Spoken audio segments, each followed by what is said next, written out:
Taste the Daily.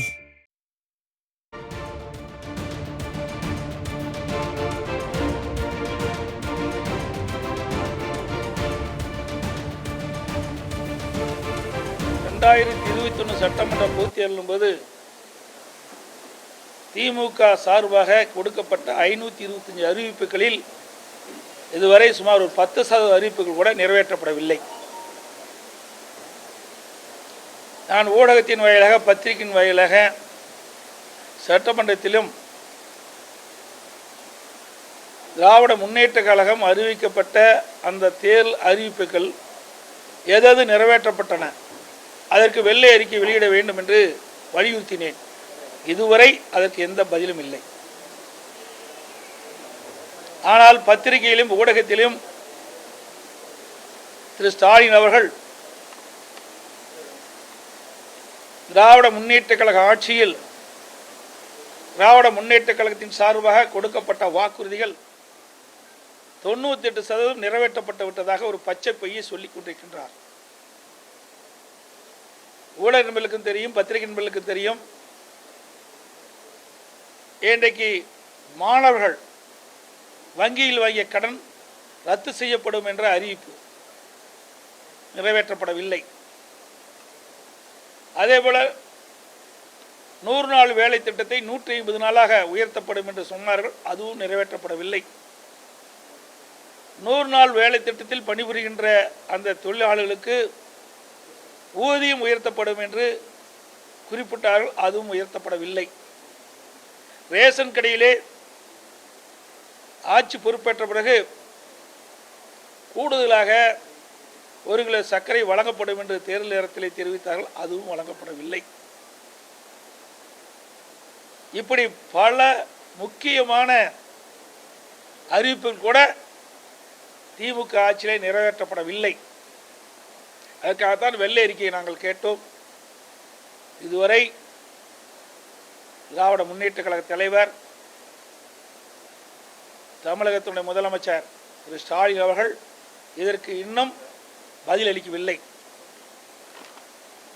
தமிழகத்தில் தினந்தோறும் ஏதாவது ஒரு இடத்தில் கொலை நடந்து கொண்டே இருக்கின்றன. கொலை நடக்காத நாட்களே இல்லை. பாலியல் வன்கொடுமை தொடர்ந்து நடைபெற்றுக் கொண்டிருக்கின்றது. பத்திரிகைகளை பார்த்தான், ஒரு வாரத்திற்கு முன்பு 20 நாட்களில் 6 பாலியல் வன்கொடுமை நடைபெற்றதாக செய்திகள் வந்துள்ளன. இதை கண்டித்துத்தான் சென்னையிலே அனைத்து இந்திய அண்ணா திராவிட முன்னேற்ற கழக மகளிர் அணி இளம்பெண்கள் பாசையின் சார்பாக பிரம்மாண்டமான ஒரு கண்டன ஆர்ப்பாட்டத்தை இந்த அரசை கண்டித்து நாங்கள் நடத்தினோம். தமிழகத்திலே பாலியல் வன்கொடுமையை தடுக்க தவறிய திமுக அரசை கண்டித்து மாபெரும் கண்டன ஆர்ப்பாட்டத்தை சென்னையிலே நடத்தினோம். அந்த ஆர்ப்பாட்டம் நடத்திய பிறகு நேற்றைய தினம் என்கிற பத்திரிகையில் பார்த்தேன், ஒரு பாலியல் வன்கொடுமை நடைபெற்றிருக்குது. இவ்வளவு பெரிய ஆர்ப்பாட்டம் நடைபெற்ற பிறகும் இந்த ஆட்சியாளர் விழித்துக் கொள்ளாமல் கும்பகரன் போல் தூங்கிக் கொண்டு தொடர்ந்து பாலியல் வன்கொடுமையை தடுக்க தவறியது கண்டனத்துக்கு உரியது. காவல்துறையை சுதந்திரமாக செயல்பட விட வேண்டும். அப்பொழுதுதான் குற்றங்கள் குறையும். குற்றச்செயலில் ஈடுபடுகிறவர்களை அவள் கண்டுபிடித்து அவள் மீது வழக்கு பதிவு செய்து சட்டப்படி நடவடிக்கை எடுக்க முடியும். ஆனால் இந்த விடியா திமுக ஆட்சியிலே அந்த நிலை இல்லை என்பதை இந்த நேரத்தில் தெரிவிக்க விரும்புகிறேன். அது மட்டுமில்லாமல் நான் எல்லா எப்பொழுது பத்திரிகையாளரை சந்தித்தாலும் சரி, ஊடகங்களை சந்தித்தாலும் சரி, தமிழகத்தில் போதைப் பொருள் நிறைந்த மாநிலமாக காட்சியளித்துக் கொண்டிருக்கின்றது. திரு ஸ்டாலின் தலைமையில் இருக்கின்ற அரசாங்கம் அதை இரும்பு கரம் கொண்டு அடக்க வேண்டும் என்று நான் தெரிவித்தேன். ஆனால் செயல்பாடுகள் மிக மெத்தனமாக இருக்கிறது. பள்ளிக்கு அருகில், கல்லூரிக்கு அருகில், பொது இடங்களில் இந்த போதைப் பொருள் விற்பனை அமோகமாக தமிழகத்தில் நடைபெற்றுக் கொண்டிருக்கின்றது. தினந்தோறும் பத்திரிகையிலும் ஊடகத்திலும் வருகின்ற செய்திகள் கவலை அளிக்கின்றன, வருத்தம் அளிக்கின்றன, வேதனை அளிக்கின்றன. எங்கே பார்த்தாலும் போதைப் பொருள் கண்டுபிடிக்கப்படுகிறது. கண்டுபிடிக்க முடியாத போதைப் பொருள் எவ்வளவு விற்பனை ஆகும் என்பதை நீங்கள் எண்ணி பார்க்க வேண்டும். கண்டுபிடித்தது மட்டும் இன்றைக்கு டன் கணக்கில் இன்னைக்கு வெளிப்படுத்திட்டு இருக்கிறாங்க. கண்டுபிடிக்க முடியாத போதைப் பொருட்கள் விற்பனையாகி அதனால் இளைஞர்கள், மாணவர்கள், பொதுமக்கள் எந்த அளவுக்கு பாதிப்பாக என்பதை இந்த அரசு எண்ணி இனியாவது வேகமாக, துரிதமாக, கடுமையாக நடவடிக்கை எடுத்து போதைப் பொருள் விற்பனையை முழுமையாக தடுத்து நிறுத்த வேண்டும். இல்லாவிட்டால் இளைஞர்கள், மாணவர்கள், பொதுமக்களுடைய வாழ்க்கை சீரழிந்துவிடும் என்பதை இந்த அரசு உணர வேண்டும் என்று மீண்டும் வலியுறுத்துகின்றேன். அது மட்டுமல்ல, அண்மையிலே உயர்நீதிமன்றமே கண்டித்திருக்கின்றது. இந்த போதைப் பொருளை தடுக்க தவறினால் நாங்கள் தனி குழு அமைக்க வேண்டிய சூழ்நிலை ஏற்படும் என்று உச்சநீதிமன்றம் எச்சரிக்கை விட்டிருக்கின்றது, உயர்நீதிமன்றம் எச்சரிக்கை விட்டிருக்கின்றது. அந்த அளவுக்கு தமிழக அரசுடைய செயல்பாடுகள் மிக மோசமாக இருக்கின்றன என்பதை இந்த நேரத்திலே குறிப்பிட விரும்புகின்றேன். அதே போல இன்றைக்கு அண்மையிலே செந்தில் பாலாஜி அவர்கள் அமலாக்கத்துறையால் கைது செய்யப்பட்டு சுமார் 471 நாட்கள் சிறையில் இருந்து உச்சநீதிமன்றம் அவருக்கு ஜாமீன் வழங்கியிருக்கின்றது. இந்த ஜாமீனிலே முன்னாள் அமைச்சர் திரு செந்தில் பாலாஜி அவர்கள் சிறையில் இருந்து வெளியில் வந்திருக்கின்றார். திரு செந்தில் பாலாஜி ஜாமீன் கிடைத்தவுடன் முதலமைச்சர் திரு ஸ்டாலின் அவர்கள் அவருக்கு செய்தி வெளியிட்டிருக்கின்றார். அந்த செய்தியிலே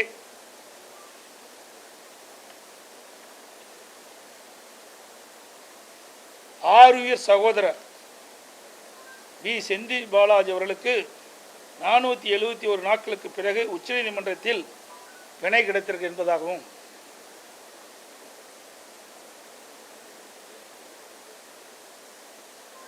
இரண்டாவது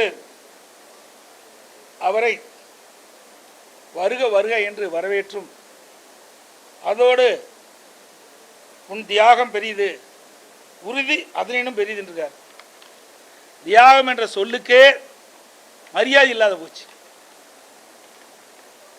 ஊழல் வழக்கில் குற்றம் சாட்டப்பட்டு அமலாக்கத்துறையால் கைது செய்யப்பட்டு சிறையில் இருந்து ஒருத்தர் வெளியிலே வருகிறார் என்று சொன்னால், ஒரு நாட்டுடைய முதலமைச்சரே தியாகம் என்று பாராட்டி என்று சொன்னால், தியாகத்தினுடைய மதிப்பு மரியாதையே போய்விட்டது.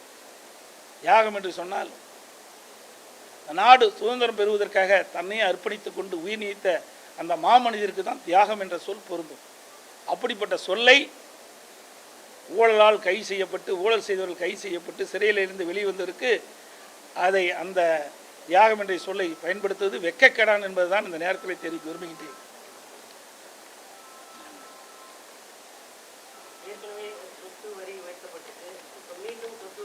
அதே போல் ஆமாம், இன்றைக்கி அறிக்கை வெளியிட்டுக்கிறேன். இன்றைக்கி பார்த்தீங்கன்னா தமிழ்நாட்டில் மாநகராட்சி பகுதி, நகராட்சி பகுதியெல்லாம் ஒவ்வொரு ஆண்டும் 6% சொத்து வரி உயர்த்தப்படும் என்று ஒரு அறிவிப்பை வெளியிட்டிருக்கின்றார். மிக பெரிய கண்டனத்துக்குரியது. ஏற்கனவே இன்றைக்கு வீட்டு வரி 100% உயர்த்திட்டாங்க, கடவரி 150% உயர்த்திட்டாங்க, குடிய வரி உயர்த்திட்டாங்க, குப்பை வரிக்கும் போட்டாங்க. இப்படி ஏற்கனவே வரி போட்டு மக்கள் தாக்கு பிடிக்க முடியாத மக்கள் தலையிலே மிகப்பெரிய சுமைத்தி இருக்கிற இந்த நேரத்தில் ஒவ்வொரு ஆண்டும் இந்த மாநகராட்சி, நகராட்சி பகுதியில் 6% சொத்து வரி உயர்த்தப்படும் என்பது கண்டனத்துக்குரியது. இன்றைக்கு கூட நான் அறிவிப்பு வெளியிட்டேன், ஊடகத்தில், பத்திரிகையில் அந்த செய்தி வெளிவந்திருக்குது. இது மிகவே கண்டிக்கத்தக்கது. அதோடு இந்த சொத்து வரி உயர்த்துகின்ற பொழுது இந்த குடிய வரியும் உயர்த்தப்படுமா என்று மக்களிடத்தில் மிகப்பெரிய சந்தேகம் ஏற்பட்டிருக்கின்றது. ஆகவே இந்த விடியா திமுக அரசு, திரு ஸ்டாலின் தலைமையில் இருக்கின்ற அரசாங்கம் இந்த சொத்து வரி உயர்வை திரும்ப பெற வேண்டும் என்று வலியுறுத்துகிறேன்.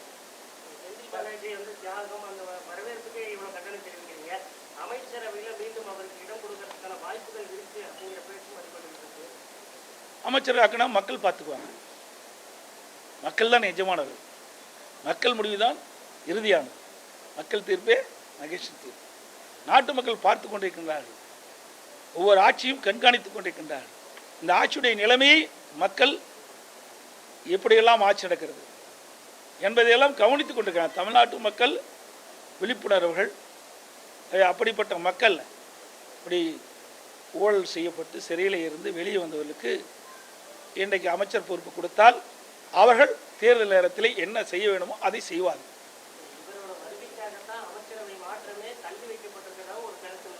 அது அவர்களை தான் போய் இன்னைக்கு கேட்க வேணும். அப்படிப்பட்ட பெரியவர் அவர். சொல்லுங்க பார்க்கலாம், அந்த கட்சியில் எவ்வளவு சீனியர் இருக்கிறாங்க.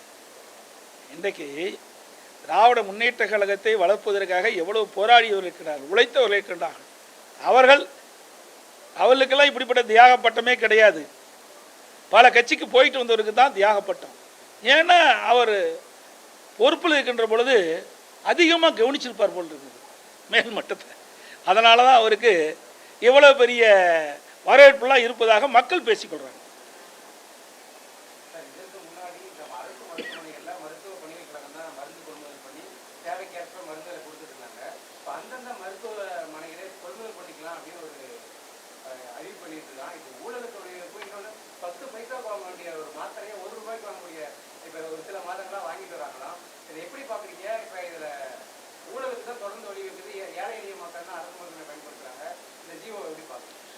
அதிமுக ஆட்சியில் இருக்கின்ற பொழுது எல்லா மருத்துவமனைகளுக்கும் இன்றைக்கு தேவைக்கேற்ப, அது குறிப்பாக 3 மாதத்திற்கு தேவையான மருந்துகள்லாம் இன்றைக்கு வழங்கப்படும்.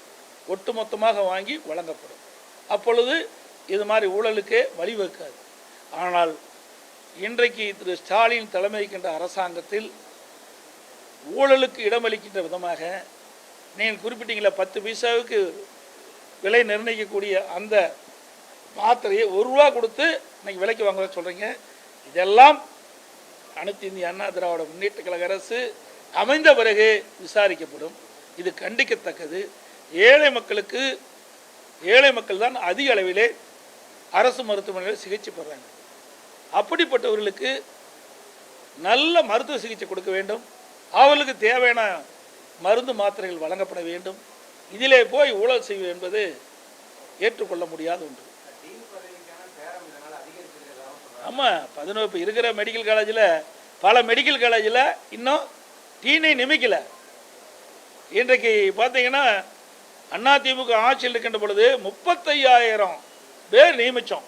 மருத்துவர்கள், அந்த மருத்துவ பணியை சேர்ந்த பணியாளர்களை 35,000 பேர் நாங்கள் நியமித்தோம்.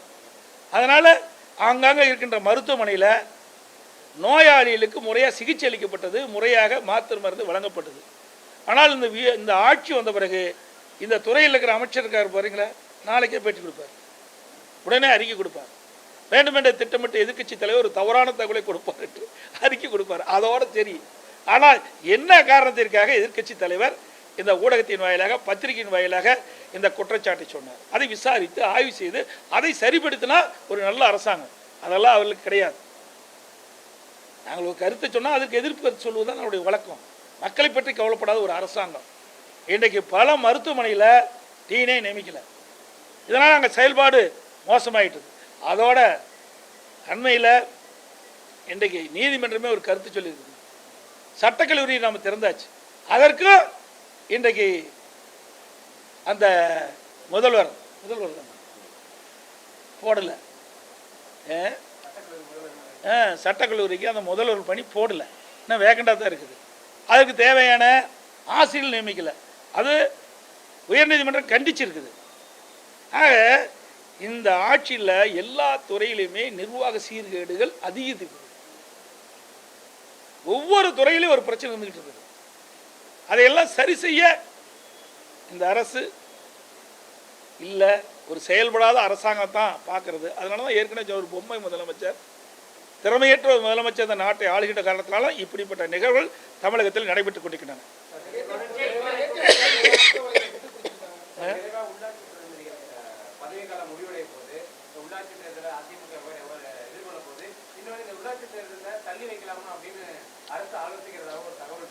அதாவது உள்ளாட்சி தேர்தல் பதவிக்காலம் இந்த வருஷத்தோட முடியுதாக கருதுகிறேன்.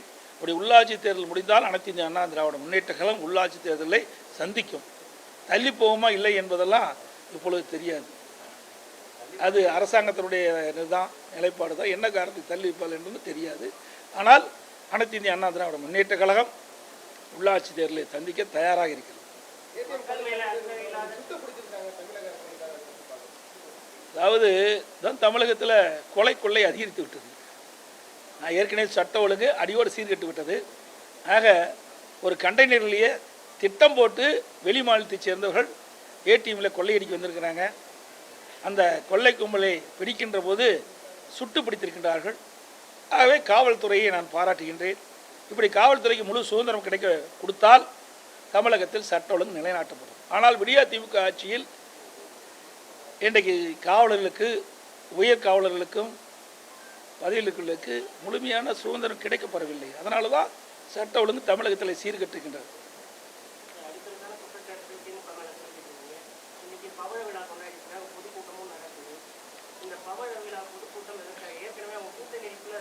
அதாவது இருக்கின்ற தவறை மறைப்பதற்கு பவள விழா நடத்துகிறாங்க. இந்த 40 கால ஆட்சியில் நடைபெற்ற திமுக அரசுடைய தவறுகளை மறைப்பதற்கு தான் இந்த பவள விழா நடப்பதாக நான் கருதுகிறேன். வேற என்ன சாதனை பண்ணியிருக்காங்க? சேலம் மாவட்டத்தை எடுத்துங்க, சாதனை பண்டாடி போகுது. ஏற்கனவே அனைத்து இந்திய அண்ணா திராவிட முன்னேற்ற கழக ஆட்சியில் கொண்டு வரப்பட்ட திட்டங்கள், நிறைவேற்றப்பட்ட திட்டங்களை துவக்கி வைக்க கூட நேரம் இல்லையே. எப்போ பார்த்தாலும் சொல்கிறாரு, ஸ்டாலின் சொல்கிறாரு, உதயநிதி அவர்கள் சொல்கிறாங்க, மற்ற அமைச்சர் சொல்கிறாங்க, மதியில் எய்ம்ஸ் மருத்துவமனை நான் ஆரம்பிக்கலன்னு. தமிழ்நாட்டில் மிகப்பெரிய கால்நடை பூங்கா, அப்படி மிகப்பெரிய கால்நடை பூங்காவை நம்முடைய மாவட்டத்தில் கட்டி விவசாய பெருமக்களுக்கு நன்மை செய்வதற்காக திட்டத்தை கொண்டாந்தோம். 1000 கோடியில் 1000 ஏக்கராவில் நிறைவேற்றப்பட்ட திட்டம் 2 ஆண்டு காலமாக பூட்டி கிடக்குது. ஒரு செங்கலை தூக்கிட்டு செல்றையே, பல லட்சம் செங்கலில் கட்டப்பட்ட இந்த கால்நடை பூங்காவை ஏன் திறக்கவில்லை? இதில் என்ன அரசியல் தேவை? 2 ஆண்டு காலம் அதை பூட்டி வச்சிருக்கீங்களே, இது விவசாயிகளுக்கு விரோதம் அல்லவா? இந்த திட்டத்தை நிறைவேற்றப்பட்டதால் இந்த ஆராய்ச்சி நிலையம்லாம் துவக்கப்பட்டிருந்தால் விவசாயிகளுக்கு பயனளிக்கும். அப்படி அற்புதமான திட்டத்தை முடக்கி வைத்திருக்கின்ற அரசாங்கம் தான் இந்த அரசாங்கம்.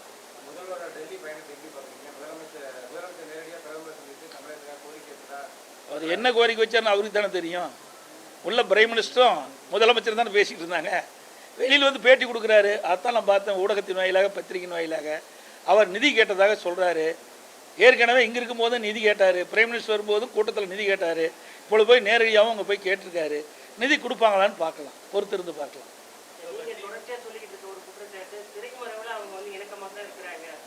திரைமறைவில் நேராகவே இருக்கிறாங்களே, ஊடகத்திலையும் பத்திரிகையிலும் பார்த்தேன்ல. அவர்கள் அண்மையில் திரு கருணாநிதியுடைய 100ஆண்டு விழா நடைபெற்றது. அந்த 100ஆண்டு விழாவிலே நாணை வெளியிடுவதற்கு யார் வந்தான், யாரெல்லாம் கலந்துக்கிட்டான்? மத்திய மந்திரி வந்து 100ஆண்டு விழாவிலே கலந்து கொண்டு அந்த 100ஆண்டு விழாவிலே நாணயத்தை வெளியிட்டார். அந்த 100ஆண்டு விழாவிலே பாரதிய ஜனதா கட்சியை சேர்ந்த தலைவர்கள், முன்னோடிகள்லாம் கலந்துக்கிட்டாங்க. இவள் கூட்டணி அங்கம் வைப்பது இந்தியா கூட்டணி. என்டிஏ கூட்டணியில் இருக்கின்ற அங்கே இருக்கிற அமைச்சர்கள், அங்கே இருக்கின்ற அந்த கட்சியுடைய தலைவர்களை அழைத்து இதை நிகழ்ச்சியை நடத்தினால் எப்படி சொல்வது? திரைமறைவில் நேரடியாகவே செஞ்சுருக்கிறாங்க.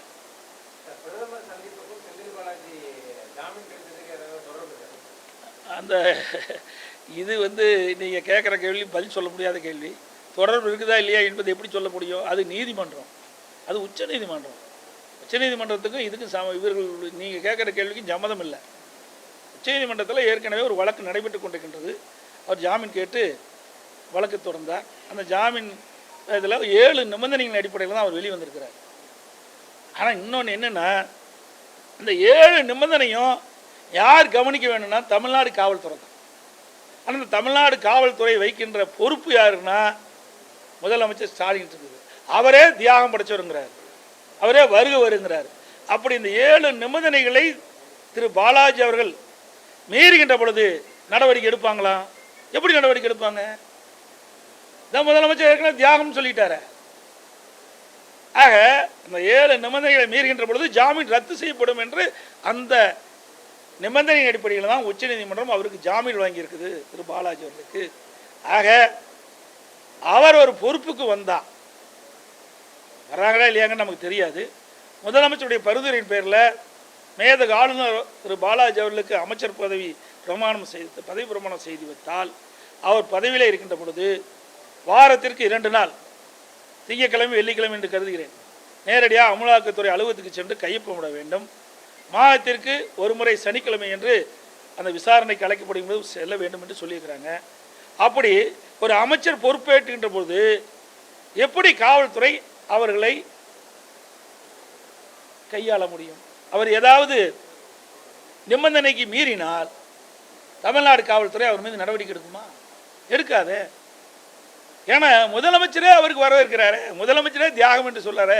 அப்படி முதலமைச்சர் தலைமையில் இருக்கின்ற காவல்துறை ஒரு அமைச்சர் பொறுப்பு வந்த பிறகு, அதிகாரம் வந்த பிறகு எப்படி இந்த நிபந்தனையை கடைபிடிப்பா என்பது பொறுத்திருந்து பார்க்கலாம். எல்லாமே செய்வாங்க. அதான படிப்படியாக ஏற்றிக்கிட்டே இருக்கிறாங்க. முதல் மின் கட்டணத்தை ஏற்றினாங்க, மின் கட்டணத்தை ஏற்றிக்கிட்டாங்க. ஆண்டுக்கு வருஷம் 5% மின் கட்டணத்தை உயர்த்திட்டு போகிறாங்க. நல்லா சிந்திச்சு பாருங்க. எல்லா விலையும் ஏறி போச்சு. கேட்டால் 1000 ரூபா தள்ளுபடி, 1000 ரூபா. 1000 ரூபா என்ன, நீங்கள் முதலமைச்சரான கூட 1000 ரூபா தள்ளுபடி, அது ஒரு சாதனை கிடையாது. அது கையப்பட்டால் முடிஞ்சு போச்சு. ஆனால் அதுக்கு எப்படி நிதி கொடுக்குறீங்க, அதுதான் முக்கியம். இன்றைக்கு குடும்ப தலைவர்களுக்கு மாதந்தோறும் 1000 ரூபா வழங்கப்பட அறிவிச்சிங்க. அந்த பணம் இன்றைக்கு வருவாயை உயர்த்தி கொடுத்துருந்தா பரவாயில்ல, கடன் வாங்கி தான் கொடுத்துட்டு இருக்கிறாங்க. அப்போ இந்த கடனை யார் கட்டுறது? 1000 ரூபா வாங்குறாங்களா பொதுமக்கள், அவர்கள் தான் திருப்பி செலுத்த வேணும். அவர்கள் மேலே வரி போட்டு தான் அந்த பணத்தை வசூல் பண்ணி அந்த கடனை திருப்பி செலுத்த வேண்டும். அதை நம்ம எண்ணி பார்க்க வேண்டும் ஒவ்வொருவரும். இது சாதாரண விஷயம் அல்ல. ஒரு ஆட்சியில் ஒரு திட்டத்தை கொண்டாந்து வரவேற்கலாம், திட்டத்தை கொண்டு வரவில்லை. ஒரு அறிவிப்பை வெளியிட்டாங்க, அறிவிப்பின் மூலமாக அந்த பணி நடந்துகிட்டு இருக்குது. அந்த மக்களுக்கு, அந்த பெண் குடும்ப தலைவர்களுக்கு மாதந்தோறும் 1000 ரூபா கொடுக்குறாங்க. நாங்களும் தேர்தல் அறிக்கையில் 1500 ரூபா கொடுக்குறோம். ஆனால் அது சரியாக போய் சேரல. இவர்கள் 1000 ரூபா கொடுப்போம் அதையே சொல்லி மக்களிடத்தில் மாயை ஏற்படுத்தி ஆட்சிக்கு வந்து 2.5 ஆண்டு காலம் கொடுக்கல. 2.5 ஆண்டு காலம் தொடர்ந்து அனைத்து இந்திய அண்ணா திராவிட முன்னேற்ற கழக கட்சி பொதுக்கூட்டத்தில் எங்களுடைய தலைமை கழக செயலாளர்கள், முன்னாள் அமைச்சர்கள், எங்களுடைய பேச்சாளர்கள் பொதுக்கூட்டத்தில் வலியுறுத்திட்டே வந்தாங்க. திராவிட முன்னேற்ற கழக தேர்தல் அறிக்கையில் குறிப்பிட்டவாறு கொடுக்கப்பட்ட வாக்குறுதி குடும்ப தலைவிக்கு மாதந்தோறும் 1000 ரூபா கொடுக்க வேண்டும் என்று தொடர்ந்து 2.5 ஆண்டு காலம் வலியுறுத்தினோம். நான் சட்டமன்றத்தில் தொடர்ந்து பேசணும். எங்களுடைய சட்டமன்ற உறுப்பினர்கள் தொடர்ந்து சட்டமன்றத்தில் வலியுறுத்தினாங்க. அதன் பேரில் 2.5 ஆண்டு காலம் கழித்து தான் இந்த திட்டத்தை நிறைவேற்றினாங்க. உடனே நிறைவேற்றலை. அதுவும் அதிமுக கொடுத்த அழுத்தின் காரணமாகத்தான் இந்த குடும்ப தலைவிகளுக்கு மாதந்தோறும் 1000 ரூபாய் கிடைக்குது. அனைத்து ஊடகங்களுக்கும் பத்திரிகைகளுக்கும் வணக்கம், நன்றி.